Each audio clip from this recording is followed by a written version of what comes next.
ఖమ్మం జిల్లా సత్తుపల్లి మండలం కాకరపల్లి గ్రామంలో శుక్రవారం స్థానిక సామాన్య బాధితుల సేవా సంఘం కార్యాలయంలో 75వ గణతంత్ర దినోత్సవ వేడుకలు ఘనంగా జరిగాయి. సామాన్య బాధితుల సేవా సంఘం అధ్యక్షుడు కూరపాటి నాగేశ్వరరావుతో పాటు ఇతర సంఘం ప్రతినిధులు పాల్గొన్నారు. ముందుగా జాతీయ పతాకాన్ని ఆవిష్కరించారు.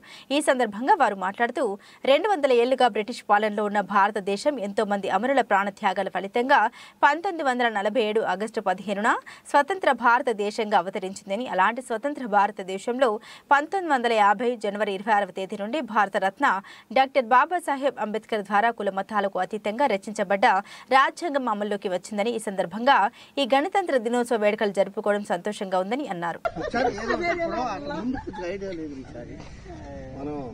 మన సేవా బాధితుల సంఘం తరఫున ఈరోజు 75వ స్వాతంత్ర దినోత్సవ గణతంత్ర దినోత్సవాన్ని జరుపుకుంటున్నాము.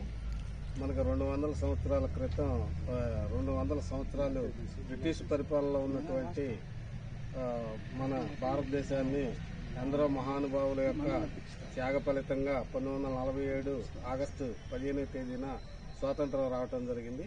ఆ తర్వాత మేధావైనటువంటి అంబేద్కర్ గారు మరలా అంటే మన భారతదేశానికి కులాలకు మతాలకు జీవన విధానానికి అన్ని సంస్కృతులకు తగ్గట్టుగా భారత రాజ్యాంగాన్ని ఏర్పాటు చేసి మరలా 1950 జనవరి 26న ఈ గణతంత్ర దినోత్సవాన్ని అప్పటి నుంచి ప్రభుత్వ పరిపాలనా విధానం స్టార్ట్ అయింది.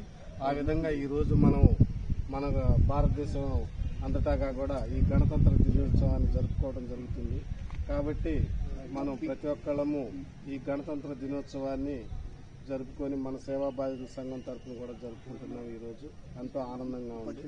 దీనికి మీరందరూ అటెండ్ అయినందుకు చాలా కృతజ్ఞతలు తెలియజేస్తున్నాము. జై హింద్.